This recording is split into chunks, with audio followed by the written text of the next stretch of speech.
1 Kings chapter 19. Then Ahab told Jezebel all that Eliah had done and how he had slain all the prophets with the sword. Then Jezebel sent a messenger to Eliah, saying, So let the gods do to me, and worse, if by this time tomorrow I don't make your life like the life of one of them. Frightened, he got up and ran for his life. When he came to Beersheba, which belongs to Judah, he left his servant there. But he himself went a day's journey into the wilderness, and came and sat down under a broom bush. He prayed that he might die. It's too much, he said. Now, Adonai, take my life, for I am no better than my fathers. Then he lay down and slept under the broom bush. Then behold, an angel touched him and said to him, Get up and eat. So he looked, and to his surprise, there by his head was a cake baked on the hot stones and a jar of water. So he ate and drank and lay down again. Then the angel of Adonai came again a second time, touched him and said, Get up and eat, because the journey is too much for you. So he arose and ate and drank, and in the strength of that meal 40 days and 40 nights went to Horeb, the mountain of God. Then he arrived there at the cave. He spent the night there. Then behold, the word of Adonai came to him, and he said to him, What are you doing here, Eliah? I have been very zealous for Adonai Tzavaot, he said, for the children of Israel have forsaken your covenant, torn down your altars, and slain your prophets with the sword. And I alone am left, and they are seeking my life to take it. Then he said, Come out and stand on the mount before Adonai. Behold, Adonai was passing by. A great and mighty wind was tearing at the mountains and shattering cliffs before Adonai. But Adonai was not in the wind. After the wind there was an earthquake, but Adonai was not in the earthquake. After the earthquake a fire, but Adonai was not in the fire. After the fire there was a soft whisper of a voice. As soon as Eliah heard it, he wrapped his face in his mantle, went out and stood at the entrance of the cave. Then all of a sudden a voice addressed him and said, What are you doing here, Eliah? I have been very zealous for Adonai Tzavaot, he said, for the children of Israel have forsaken your covenant, torn down your altars, and slain your prophets with a sword, and I alone am left, and they are seeking to take my life. Then Adonai said to him, Go, return on your way to the wilderness of Damascus, and when you get there, anoint Hazael king over Aram, and anoint Jehu son of Nimshi king over Israel, and anoint Elisha son of Shaphat of Abel Meholah as prophet in your place. It shall come to pass that whoever escapes from the sword of Hazael, Jehu will slay, and whoever escapes from the sword of Jehu, Elisha will slay. Yet I have preserved 7,000 in Israel whose knees have not bowed to Baal, and whose mouth has not kissed him. So he departed from there and found Elisha son of Shaphat while he was plowing with 12 pairs of oxen before him, and he with the 12th. Then Eliah crossed over to him and threw his mantle on him. So he left the oxen and ran after Eliah, saying, Let me please kiss my father and my mother, and then I will follow you. Come back, he said to him, for what have I done to you? So he returned from following him and took the pair of oxen and sacrificed them and boiled their flesh with the oxen's yoke gear and gave it to the people, and they ate. Then he arose when after Eliah became his attendant. Chapter 20. Now King Benhadad of Aram gathered all his army. With him were 32 kings. Along with horses and chariots, he marched up, besieged Samaria, and attacked it. Then he sent messengers into the city to King Ahab of Israel, and said to him, Thus says Benhadad, Your silver and gold are mine. Your best wives and children are also mine. The king of Israel replied, As you say, my lord the king, I am yours, along with all I have. Then the messengers came back and said, Thus says Benhadad, Indeed, I sent word to you, ordering you to give me your silver and your gold, your wives and your children. Now I will send my servants to you tomorrow at this time, and they will search your palace and the house of your courtiers. Whatever is value in your eyes, they shall seize in their hand and take it away. Then the king of Israel summoned all the elders of the land and said, Please know and see how this man is bent on evil. For he sent someone to me for my wives, my children, my silver, and my gold, and I didn't refuse him. All the elders and all the people said to him, Don't listen to him or consent. So he said to the messengers of Ben-Hadad, Tell my lord the king, all that you sent to your servant at first I will do, but this thing I cannot do. The messengers departed and reported to him. Then Ben-Hadad sent word to him again, saying, May the gods do so to me, and even more, if the dust of Samaria will suffice for handfuls for all the people at my feet. The king of Israel answered and said, Tell him, let not the one who puts on his armor boast like the one who takes it off. On hearing this reply, while he and the other kings were drinking in the booths, he said to his servants, Take your positions. So they stationed themselves against the city. Then behold, a prophet approached King Ahab of Israel and said, Thus says Adonai, Have you seen all this great multitude? Behold, I will deliver it into your hand this day, and you will know that I am Adonai. Ahab asked, By whom? He said, Thus says Adonai, by the young men of the rulers of the provinces. Then he asked, Who should begin the battle? You, he answered. So he mustered the young men of the rulers of the provinces. There were 232. After them, he mustered all the people of all the children of Israel, 7,000. They marched out at noon while Ben-Hadad was drinking himself drunk in the booths. He and the 32 kings allied with him. The young men of the rulers of the provinces marched out first. Ben-Hadad sent out scouts who reported to him, saying, There are men coming out from Samaria. He said, Whether they are coming out for peace, take them alive, or whether they are coming out for battle, take them alive. Now when the young men of the rulers of the provinces marched out of the city with the army following them, each man struck down his foe. Then the Arameans fled, and Israel pursued them. But King Ben-Hadad of Aram escaped on a horse with horsemen. Then the king of Israel went out, struck the horses and chariots, and inflicted on the Arameans a great defeat. The prophet then approached the king of Israel and said to him, Go strengthen yourself. Consider carefully what you should do, for at the turn of the year the king of Aram will march up against you. Meanwhile the servants of the king of Aram said to him, Their God is a God of the mountains. That's why they were stronger than us. But let's fight against them in the plain. Then surely you will be stronger than them. So this is what you should do. Remove the kings, each from his post, and appointed governors in their place. Then muster an army like the army that you lost, horse for horse and chariots for chariot, and let's fight against them in the plain, and surely we'll be stronger than them. He listened to their advice and acted accordingly. It came about at the turn of the year that Ben-Hadad mustered the Arameans and marched up to Aphek to fight against Israel. Now the children of Israel were mustered, given provisions, and marched against them. But when the children of Israel encamped before them, they looked like two little flocks of goats, while the Arameans covered the land. Then the man of God approached the king of Israel and spoke to them, saying, Thus says Adonai, because the Arameans have said, Adonai is a God of the mountains, but he is not a God of the valleys.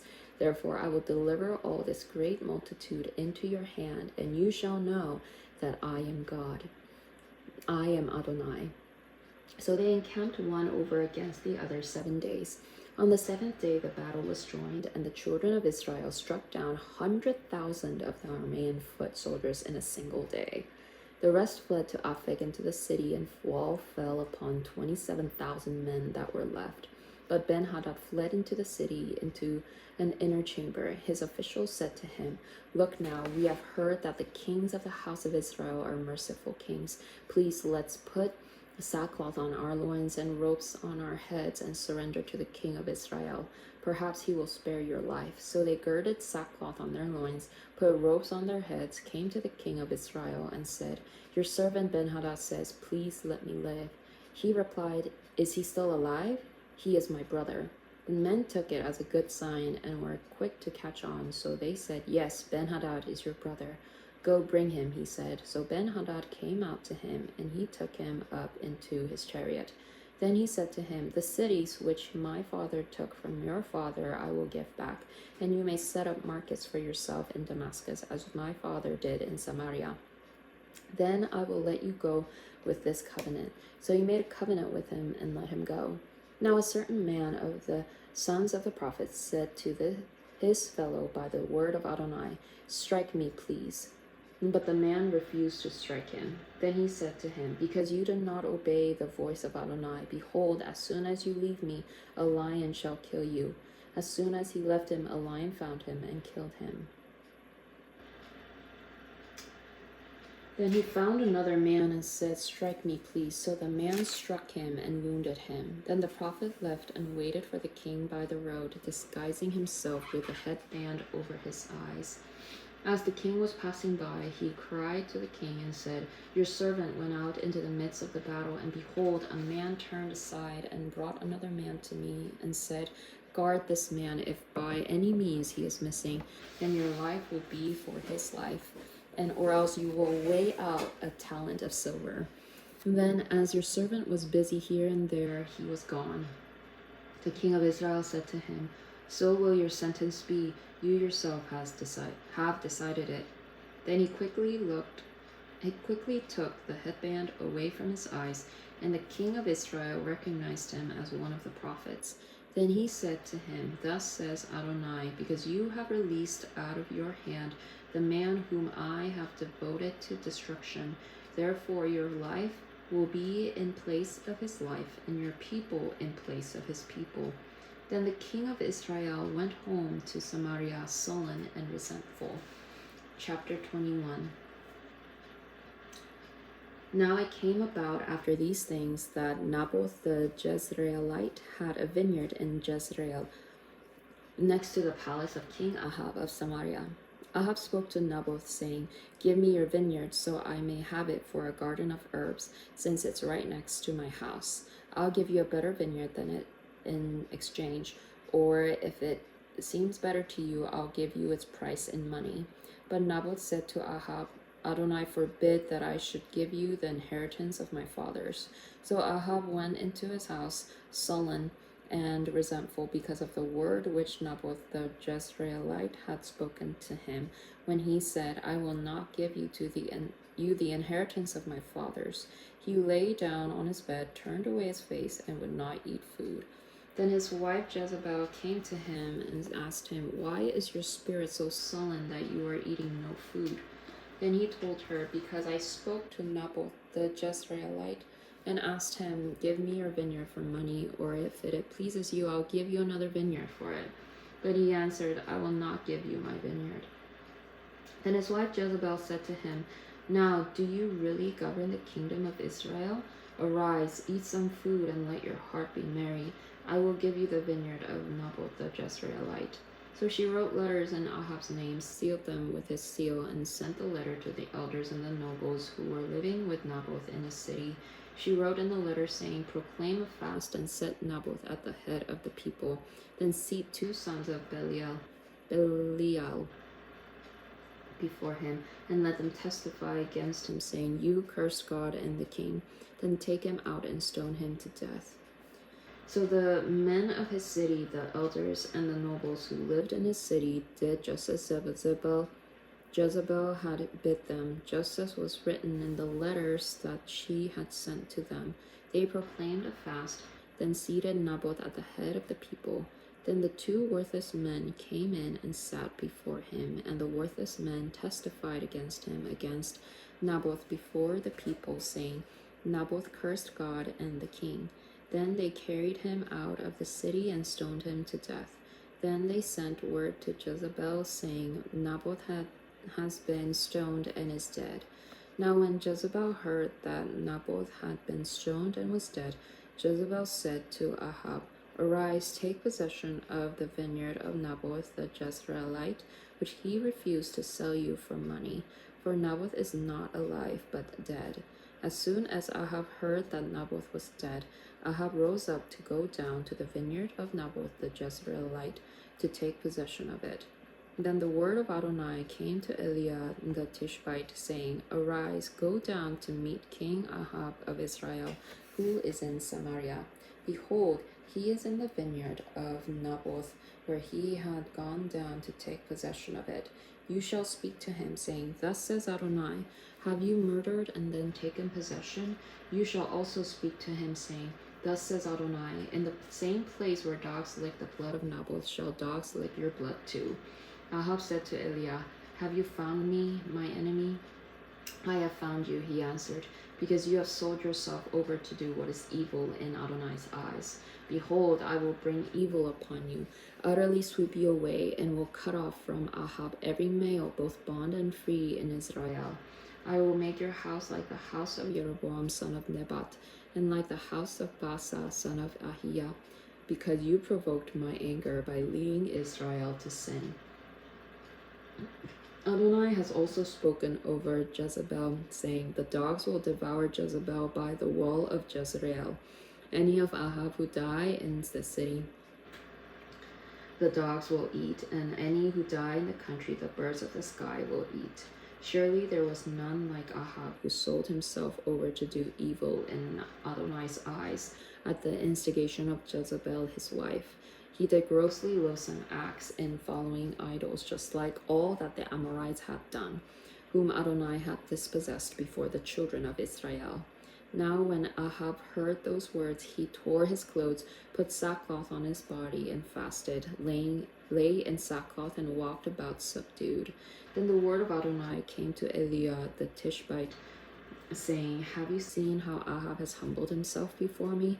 Because he has humbled himself before me, I will not bring the evil in his days, but in his son's days I will bring the evil upon his house. Chapter 22.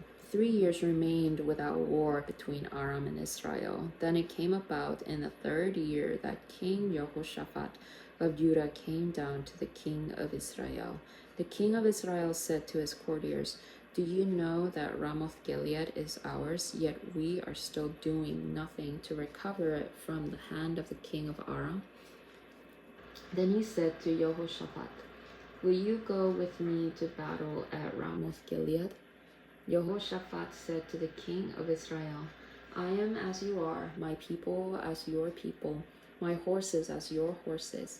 Jehoshaphat said further to the king of Israel, Please inquire of Adonai for a word first.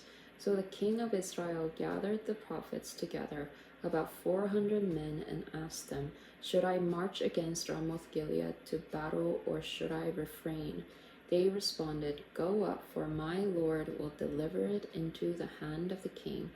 But Jehoshaphat said, Is there no longer a prophet of Adonai here, that we may inquire of him?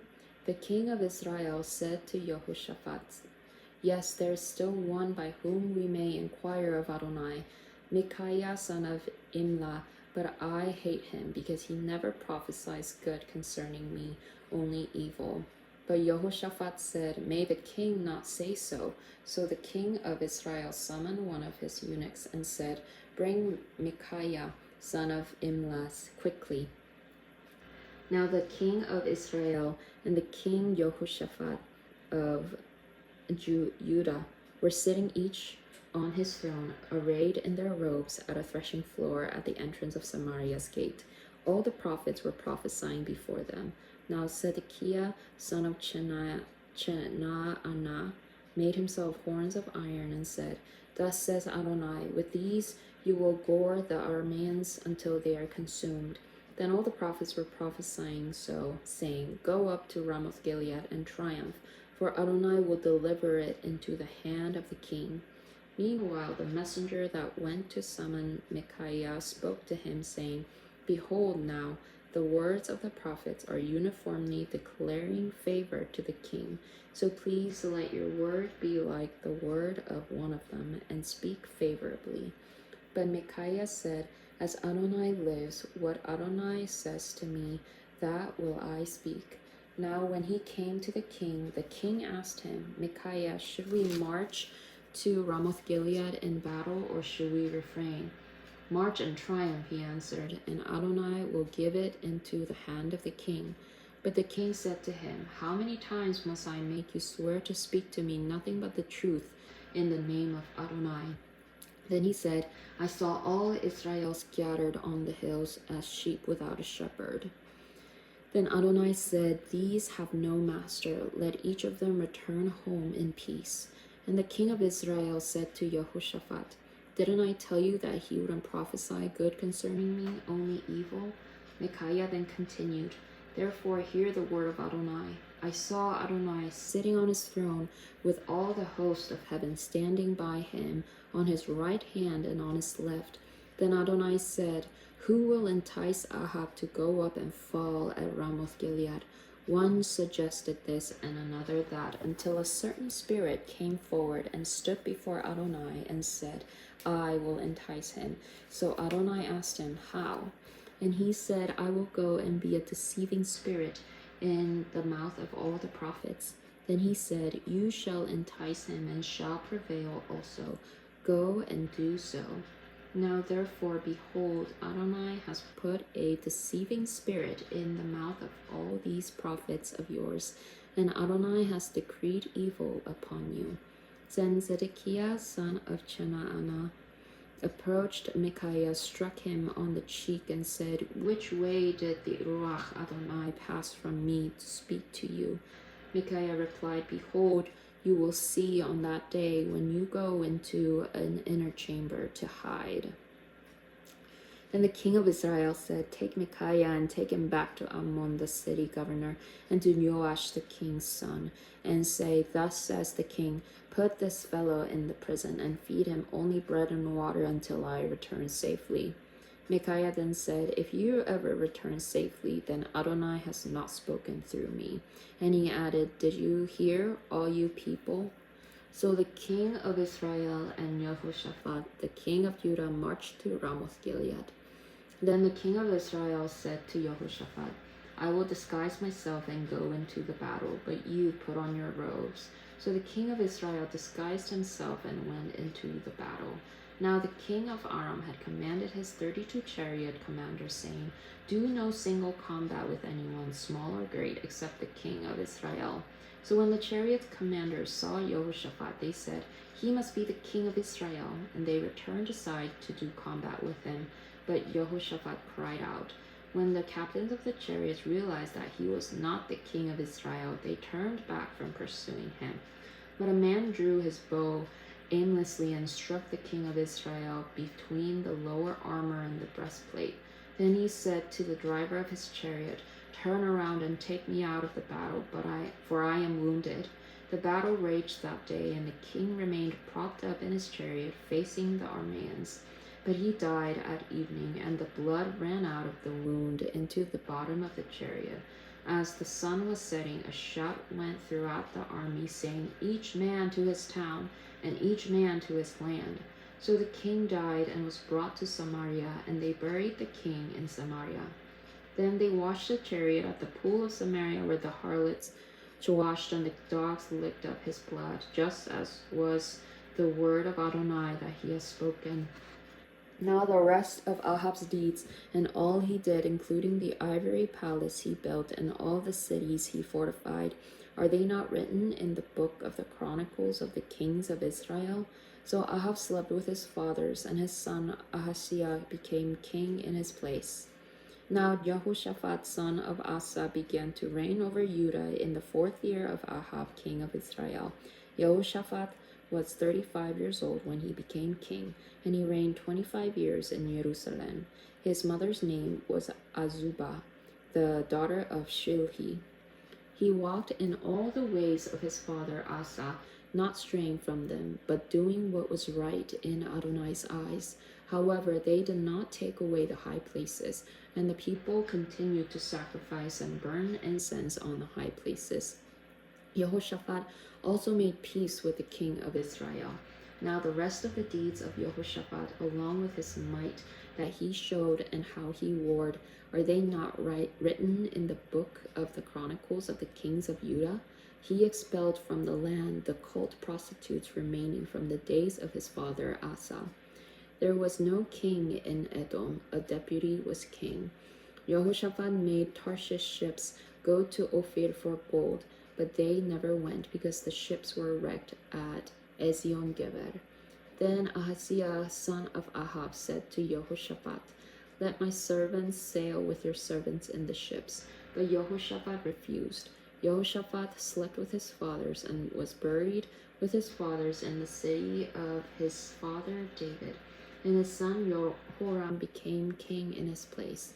Ahaziah son of Ahab began to reign over Israel in Samaria in the 17th year of Jehoshaphat king of Judah, and he reigned 2 years over Israel. But he did what was evil in Adonai's eyes, and followed the way of his father, and the way of his mother, and the way of Jeroboam son of Nebat, who caused Israel to sin. For he worshipped Baal and bowed down to him, vexing Adonai, God of Israel, like all his father had done.